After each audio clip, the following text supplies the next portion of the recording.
അധ്യായം 2. യോന മത്സ്യത്തിന്റെ വയറ്റിൽ വെച്ച് തന്റെ ദൈവമായ യഹോവയോട് പ്രാർത്ഥിച്ചു പറഞ്ഞു എന്തെന്നാൽ, ഞാൻ എന്റെ കഷ്ടത നിമിത്തം യഹോവയോട് നിലവിളിച്ചു, അവൻ എനിക്ക് ഉത്തരമരളി. ഞാൻ പാതാളത്തിന്റെ വയറ്റിൽ നിന്ന് അയ്യം വിളിച്ചു, നീ എന്റെ നിലവിളി കേട്ടു. നീ എന്നെ സമുദ്രമധ്യ ആഴത്തിലിട്ട് കളഞ്ഞു.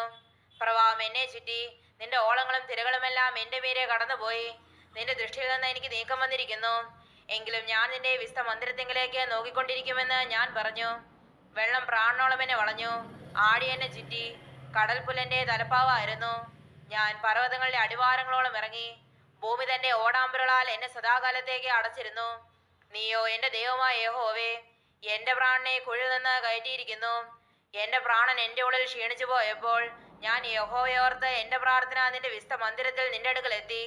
മിഥ്യാബിംബങ്ങളെ ഭജിക്കുന്നവർ തങ്ങളോട് ദയാലുവായവനെ ഉപേക്ഷിക്കുന്നു. ഞാനോ സ്തോത്രനാദത്തോടെ നിനക്ക് യാഗമർപ്പിക്കും. നേർന്നിരിക്കുന്നത് ഞാൻ കഴിക്കും. രക്ഷ യഹോവയുടെ പക്കൽ നിന്ന് വരുന്നു. എന്നാൽ യഹോവ മത്സ്യത്തോട് കൽപ്പിച്ചിട്ട് അത് യോനായെ കരയ്ക്ക് ഛർദ്ദിച്ചു കളഞ്ഞു.